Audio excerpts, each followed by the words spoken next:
The Supreme Court tonight giving the Biden administration a win in its effort to remove that wire fencing. Freed without bail. Here's one suspect flipping the bird. Raise the refugee admissions back up to 125,000 persons. A 100-day moratorium on deportations. This clearly was very important to this administration because, it was hours after he was sworn in. The Biden administration stopped enforcing the 2019 public charge rule that restricted immigrants from applying for residency if they received public assistance. Every service in the city is going to be impacted by the asylum seeker crisis. It's going to be chaotic for a while.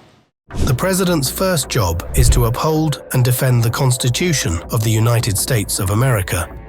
With this in mind, have you ever questioned how the current border policy protects the best interests of the average American citizen? What's the end game? Do you find it a bit surprising when you hear a conflicting statement like this one? If that bill were the law today, I'd shut down the border right now and fix it quickly. That President Biden actually wants to shut down the border.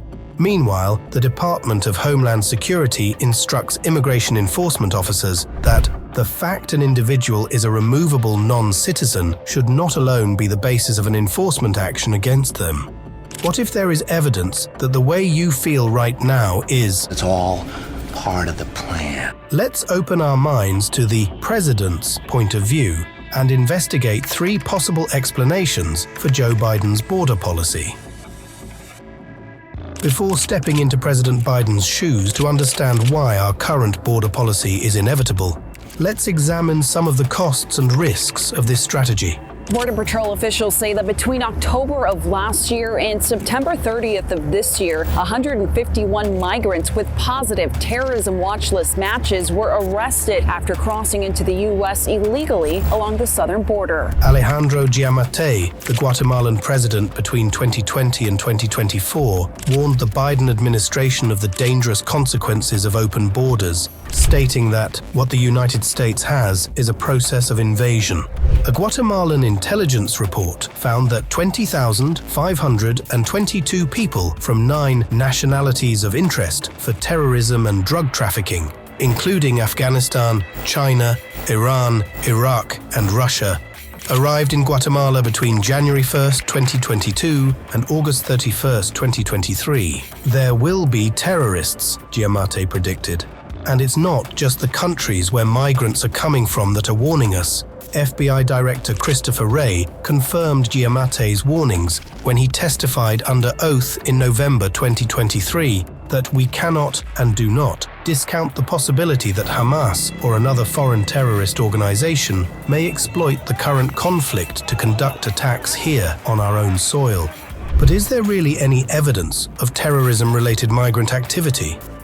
Let's meet Sohaib Abouayash, a 20-year-old Jordanian national who arrived in the United States in 2019 with a non-immigrant tourist visa. Even though he illegally overstayed his visa before applying for asylum, the Biden administration granted him a work permit and he lived comfortably in Houston, Texas. His work permit and status as an asylum seeker prohibited him from legally possessing firearms. The FBI began monitoring Abouayash following his troubling social media posts showing him firing various firearms, including an AR-style rifle and a 9mm pistol. Abouayash's activities drew the attention of federal authorities due to their radical nature, including studying bomb-making, expressing support for violence against Jews, and making contact with others who shared a radical mindset. The FBI arrested Abouayash in October 2019, and he could face up to 15 years in federal prison for illegal possession of a firearm and allegations of plotting and training for an attack. Federal law says as an asylum seeker, he is federally prohibited from possessing or using a firearm. Due to the political sensitivity of collecting the immigration status of prisoners, data on whether or not criminals are citizens is rarely published in the United States. However, European Union nations do distribute this data. enabling the United States to glimpse its possible future, considering that the EU has been at the forefront of lenient migration policies. Over the past decade, homicides have risen across the European Union, in countries such as Germany, Sweden, and Finland, otherwise known as symbols of tranquility and restrictive gun ownership policies. In Sweden, gangs use explosives like dynamite and grenades to attack rival gang members, leaving apartments and offices in shambles. There have been more than 650 such incidents in Sweden since 2018, and gang shootings have been on the rise as well. Several other people were injured in 2 other blasts across the country, one in the south and one in a suburb of Stockholm. Real Clear Politics analysed European Union data spanning from 2010 to 2020 to examine potential correlations between the growth in the immigrant population and homicide rates. A startling correlation was identified. For each percentage point increase in the immigrant population, there was a 3.6% rise in the homicide rate. Returning to the US, it is prudent to ask how an increase in housing demand affects prices. Finding proper accommodations for new residents is a significant consideration since there is a critical housing shortage in America, with prices that have skyrocketed above inflation. Absolutely, it's breaking my heart as a mom that I am living in an apartment. The last 6 months investigating the public and affordable housing crisis affecting cities and towns across the country. The wait list for public housing is over 18 years. Today, what we're seeing is a housing crisis unlike one that we've seen since the mid-20th century. A 2017 study published in the Journal of Economics found that an increase in migrants equal to 1% of a metropolitan area's population can increase home prices in surrounding suburbs by up to 9.6% due to natives moving out of the city's core. To house migrants who don't otherwise have a place to stay, major cities like New York have been repurposing hotels and community centers to create an emergency supply of shelter. These initiatives redirect resources away from alternative uses, such as affordable housing developments for citizens, as confirmed by a Congressional Committee on Homeland Security report. New York's migrant housing crisis is so severe that when weather conditions deteriorated at a tent city, 2,000 high school students were temporarily forced into remote learning so that migrants could lodge in the school. Students are being forced to learn online as nearly 2,000 migrants move into their school. To prevent issues like this, states like New York and Massachusetts are now calling for families to shelter migrants in their homes. The closer we bring the asylum seekers and the migrants to everyday New Yorkers, the easier it will be for them to transition into society. Those willing will be paid by the city. Please consider hosting a family. If you are interested in making your home into a migrant shelter, please leave a comment on this video so that they know who to call. Let's consider why. If we were in President Biden's shoes, we might want a less restrictive immigration policy. As the leader of the free world, the United States serves as the cornerstone of proliferating democracy worldwide, controlling the spread of authoritarian systems of government, such as those found in China and Russia. Projecting a favorable image is vital to a foreign policy that encourages nations to side with the United States, supporting the push for a unipolar world order where the United States is at the center and the dollar is the global reserve currency.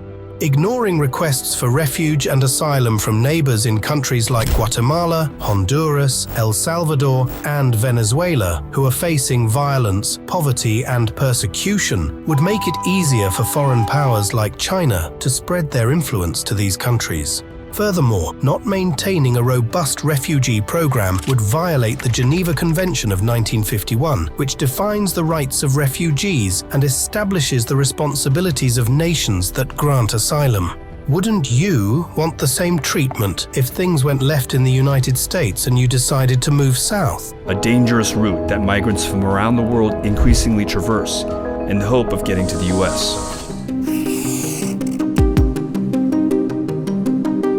Which would you prefer, a cushy desk job in a cool, relaxed office, or sweating in the hot sun doing strenuous manual labor? Construction is currently facing a shortage of more than 500,000 workers, and the number of agricultural workers is declining as demand for food grows.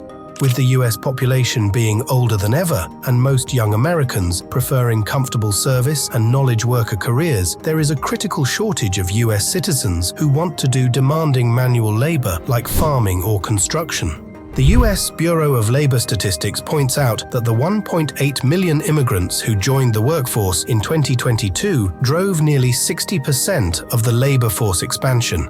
Without sufficient immigrants, the United States could not maintain its historic gross domestic output and growth levels. Furthermore, labor shortages could lead to insufficient supply and thus price inflation, something we currently have more than enough of. This protest, I have to point out, has really grown in size. President Trump's Build the Wall, Muslim ban, and Remain in Mexico initiatives were a little bit controversial. Imagine you are Joe Biden and you believe that you and the Democrat Party have a better strategy for America. Only there's a problem. There's this pesky Republican Party that takes half of the country's votes. For decades, you've tried everything to swing the needle in your favor. Gerrymandering is one tactic. Your party has redrawn electoral district boundaries, resulting in odd-shaped districts with hand-picked demographics that can result in more pleasing election results. You've used loopholes in campaign finance laws to funnel large sums of money into political campaigns, often through super PACs or dark money groups, thereby gaining undue influence over the electoral process. Then there's polarizing media coverage. Entire news networks like CNN and MSNBC are on your side, profiting from division and spreading your party's messaging 24 hours a day. Your team has even targeted opposition figures with legal action and changed election laws to disadvantage opponents. But take a look. She's received 2 ballots, exact same spelling of her name, exact same address in Daly City. But even after everything you have tried, power constantly shifts from party to party. Every 2 years, control of the House and Senate changes. Every 4 years, control of the presidency changes. So frustrating. Now imagine for a moment that you are Joe Biden and you see a study from the Pew Research Center highlighting that an overwhelming majority of migrants with a political preference support the Democratic Party. Do you think you would be a little bit more likely to stay on their good side with flexible immigration policies that make it easier for families to cross the border and unify, or create a pathway to citizenship accessible for undocumented family members? How could you possibly go against a policy like deferred action for childhood arrivals, which ensures that people who arrived in the US as children remain protected from deportation? Suppose that one of your foreign neighbors is just requesting a permit to work in your country. Would you be willing to turn a blind eye to how they got here, especially if you know that even if they aren't a supporter of you, they just might be after you lend a helping hand? And for the most critical question of all, would you be willing to give them the right to vote, as the New York City Council attempted to do? With the majority in favor, New York City Council makes history. It will give some 800,000 non-citizens the right to vote in local elections. So tell us, what would you do if you were in President Biden's position? Would an opportunity to give back and get a few more supporters on your side be too challenging to resist? Would you be willing to learn a new language that helps you communicate better with your populace? Why not start now with expert language instruction from Skillshare, where you can get your first month of classes for free with the link in the description. Remember to leave a comment letting us know what you would like to see in the next video, and subscribe for a new investigation next week.